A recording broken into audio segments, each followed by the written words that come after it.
this man's job?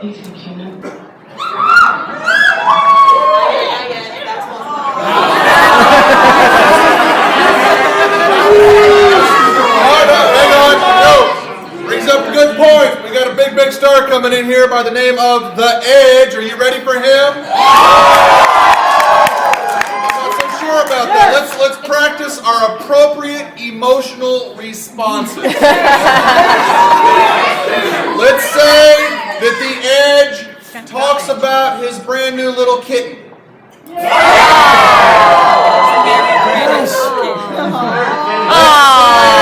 That The Edge tells you that he found out firsthand that Hulk Hogan is really a woman. Yes. Let's say that we just found out that The Edge is here.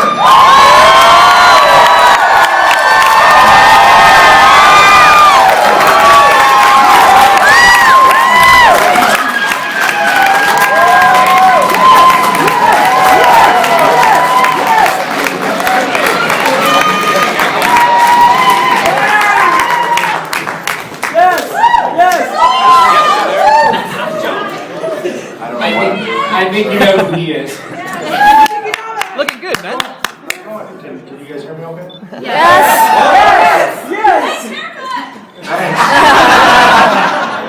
Was that sarcasm or? Yeah, I just got tired of it. It was time. I didn't want to be a 40-year-old with a ponytail. So. No offense if there was any guys.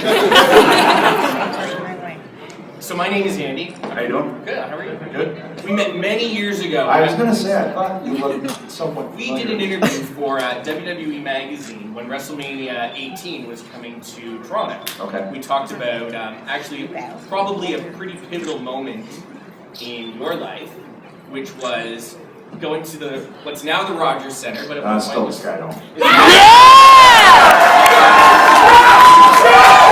But it was WrestleMania 6. So tell these guys why that was important to you, what it meant to you to go to a WrestleMania.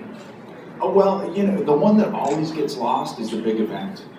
And unless you're around in 1986, the big event was Hulk Hogan against Paul Orndorff. Oh, yeah. And it was the first time that they wrestled after Orndorff had turned on him and given him the clothesline and pile driver. And there was like 75,000 people there, but everybody forgets about the big event. And that was actually the very first like massive, not just Maple Leaf Garden show that I went to, and I was like, this is it. You know, fast forward ahead to WrestleMania 6, and the crowd was better, you know, electricity-wise at WrestleMania 6. So that really, it was tangible. Like you could touch the energy in that place. It was just something different. I mean, I already knew I wanted to be a wrestler at that point, but that really hammered it home. That's actually something that I wanted to ask you, because all of us love wrestling, that's why we're in the room, but not everybody wants to go out and do it or thinks that they can go out and do it. So what was it about wrestling that made you want to pursue it? For me, wrestling was comic books come to life, and you know, being a kid who loved, you know, comic books and Kiss, you know, I could comic books and for Kiss, right? So I don't know. To me, it was like I can't go shake hands with Spider-Man, but I can go. You know, I mean, I guess I could. Maybe here to Spider-Man. You know? Whereas I could go down and I could see, you know, Hulk Hogan, and it was tangible, and there was a possibility that you could smack hands with him, or I don't know. Like I said, it was comic books come to life, and just the larger than life persona, and the you know, Randy Savage, you know, just the robes and the colors and the, you know, Jesse the Body. The very first wrestling show I went to was Maple Leaf Gardens. The main event was Junkyard Dog and Tito Santana against Jesse the Body and the Macho Man. Nice. And, you know, so it's like you see that, and then you see, you know, King Kong Bundy on the classic Maple Leaf Gardens ramp, and it's just like, man, you know, it just back then, especially too. There's so many characters, you know, from, you think back to like the Hillbilly Gyms and all that stuff, and it's like, it was fun. It was just fun.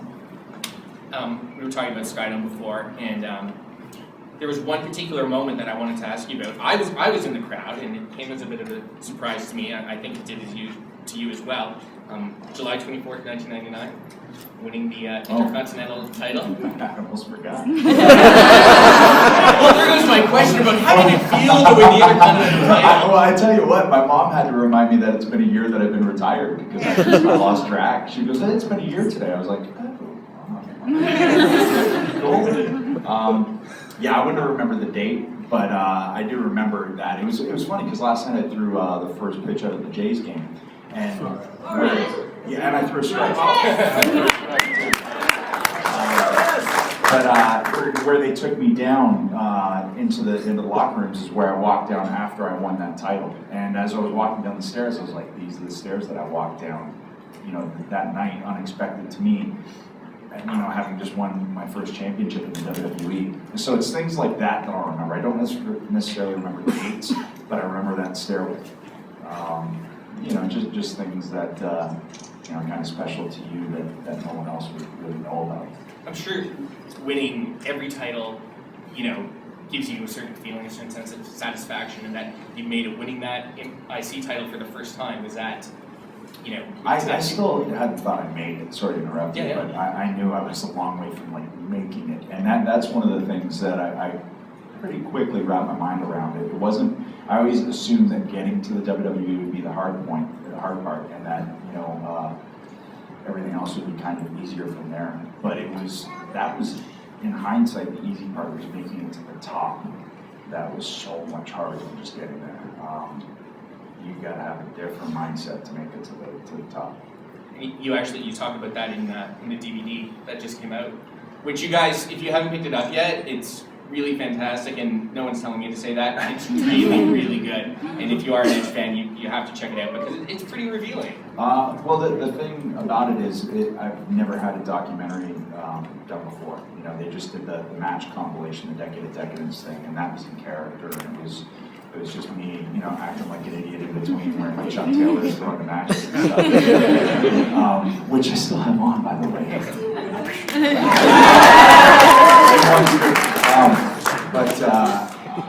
This one was fun because they asked me if I wanted to do it, and I said, yeah, if I get to tell you who I want on it. I want William Regal on it. I want Matt Stryker on it. I want Zack Ryder and Kurt Hawkins on it. I want my buddy Mike Pondratz from college. I want Keith Assoon, who I trained with. Rob Echeverry, who I trained with. I wanted people. I didn't. No offense to them, but I didn't want the Brooklyn Brawler on there. I love Steve, but it's like you could tell that they would always just go with, okay, these guys are good for interviews. They got good sound bites. It's like, no, I want the guys that know me and came up and know the history of it. So I was hands-on with that and everything. There's still the cheesy music beds that they play when it cuts back to where I'm living now and everything like this. I found this very stirring. That was the only part I was like, oh, come on. That narrator guy who you can tell has never watched wrestling. And then it was a seamless transition from singles to tag team. It's like, no, it wasn't. You have no idea what you're talking about. Those are the only two things that bother me. But, and I'm not just trying to sell the Blu-ray, probably the best thing, I was telling some people on the line, my favorite part, possibly my entire career, is on the Blu-ray, the extra of my dogs. It was the most fun thing for me to watch back. I saw that and it ends the Blu-ray and I was like, oh, awesome, because that's the closest to Adam Copeland that you actually get to anything that's been on a WWE DVD. You're talking about people that you wanted on the DVD. Obviously, Christian is there and he plays a big part of it. Some of the VIPs sent in questions way in advance. One of them, Eleanor Miller, she wanted to ask him, you and Christian had such great chemistry as tag team partners. Whose decision was it to break you up as tag team partners, and why, and are the two of you still friends? I hate them. It's a lifelong affair, for lack of a better term. That didn't come out right.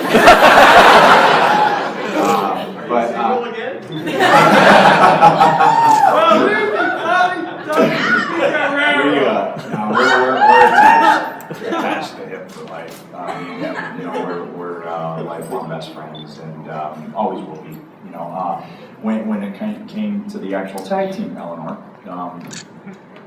Yes, you got the lucky cupcake. Yes. There we go. We both decided we didn't want to stay together after we'd already started to go down the roller coaster hill. We wanted fond memories for people. Like when they think of Edge and Christian, they go, man, those guys were funny. They were good. And that's what I always get. I never get,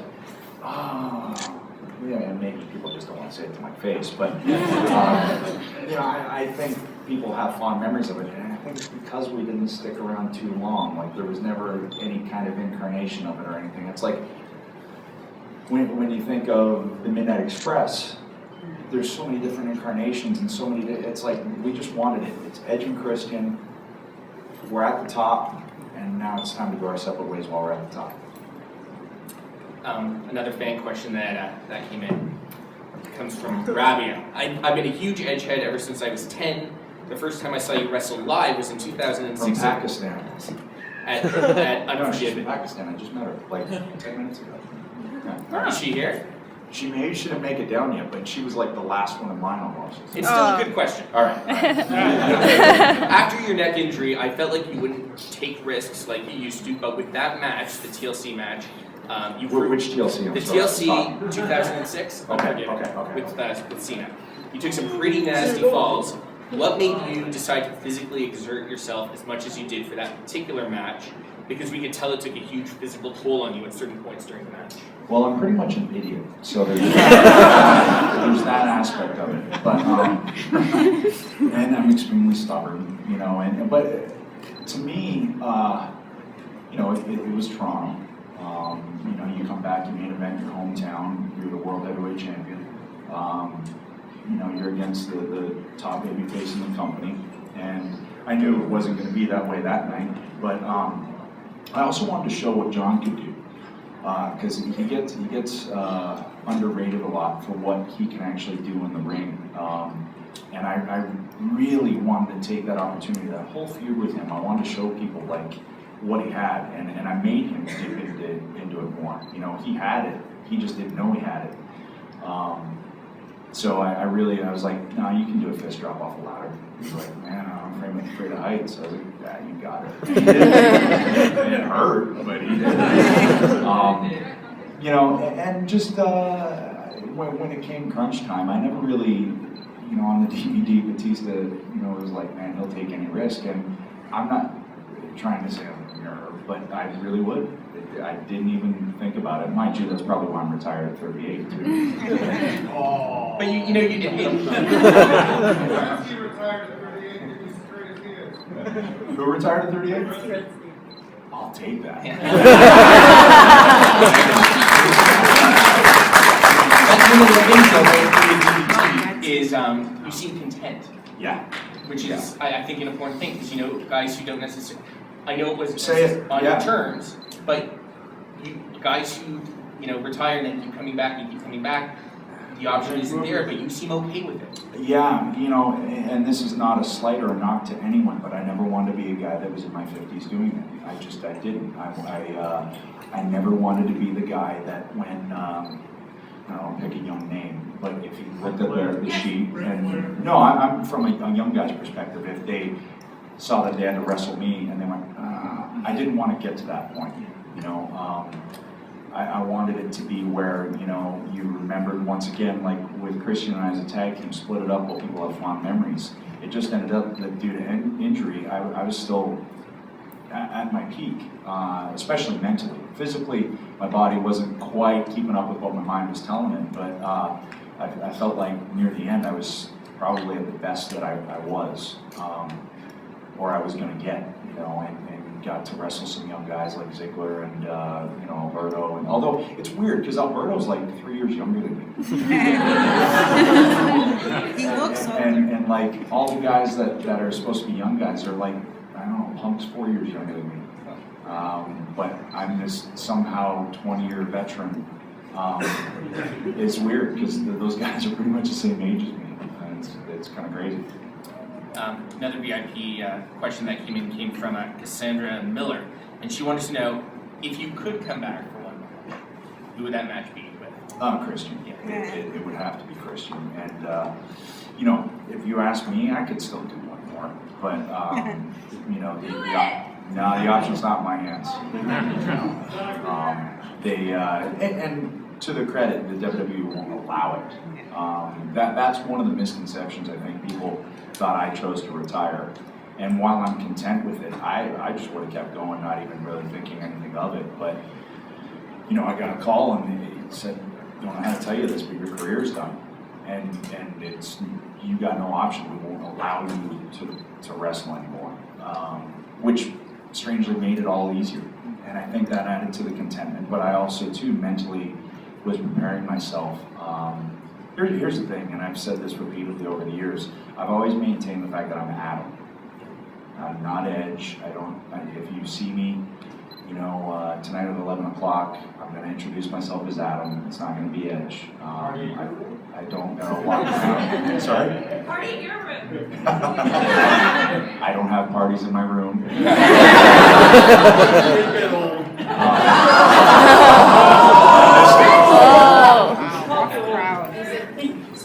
Oh, since the guy with the huge white beard that looks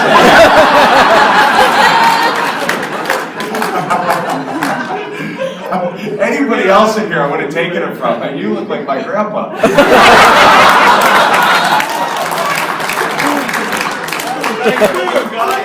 Oh, you're a handsome fella. but that's, I just, you know, I think because I always tried to maintain that, that it really, I don't need to be first in line to get into a concert. I don't need comp tickets. I don't want, whatever, you know. So I think when you don't need to be that character, you know, here's one, and I'm sorry I'm getting diarrhea in the mouth, but one thing that I've always found that can be difficult possibly for guys, and someone said flair, and okay, I get it. But here's the thing, when you play a character for 30 years, it's easy to become that character. I mean, you don't go up to Johnny Depp and say, hey, Jack Sparrow. Right? You say, hey, Johnny Depp, wow. You go up to Ric Flair, you say, hey, there's Ric Flair. So it's a tough kind of bridge to gap, possibly. I never have a problem. I think our time is coming. Is it really? It's pretty quick, but there's something that, Okay, well, let's get to the questions and I'll shut up. I think it's probably one of the last questions that I want to ask, because I think it's important for guys to hear it from you. There's probably people in here who want to be WWE superstars, that want to be wrestlers at some point. What advice can you give them? Like, realistically, what can you give them? Because it's different than when you were coming up now. It is, and this is, it's a weird parallel because, you know, I was 18 and I went to the Deanie Petty show. And sat in the crowd, Deanie Petty. Oh my God. Right? So I sat in the crowd because I knew Brett was going to be on the show. And I wanted to ask him a question. And I asked him, how do I become a wrestler? I was already training, but I was like, how do I make it? What do I do? And at the time, you know, he searched me out after the show and he's like, I'm sorry I couldn't help you more, but just get experience. And because he was so far removed from getting into the business, and it was different than from when he came in, and he also had Stu and all of those things, and I didn't have a family pedigree behind me. So it's hard because that was almost 21 years ago for me, and it's changed so much. You know, once again, I'd say get trained properly. Without a doubt, you got to get trained properly because it's going to very quickly show if you don't. That was probably the most important thing for me. Is, you know, I was trained by Sweet Daddy Seeking and Ron Hutchison over in Parkdale, and which somebody went to look for it, and it's not really there anymore. Yeah, Jay. And now it's nice condos and everything. It was dumb when I was there. It was awesome. Straight out of Rocky. It was, but they trained us properly so that when I got in with the Rick Martells and Bad News Browns and, you know, Ultimo Dragons and all these guys, I was able to do it. You know, it wasn't where, you know, you get in and you're not prepared. I was fully prepared. So that's the first thing. The second thing is you got to be stubborn. You just got to get out and do it. You got to be ready for a lot of pain and not making a lot of money for a while, if ever. One last question. When everyone leaves the room today and they head over to HMV and they go to the Kiss section and they have to decide what Kiss album they're going to buy for the first time. What Kiss album is Rock going and to be? roll over. No question about it. My favorite Kiss song is Mr. Speed, which Nice. is That's obscure. exactly. Listen to that song back though. Awesome. Thanks, man. Thanks.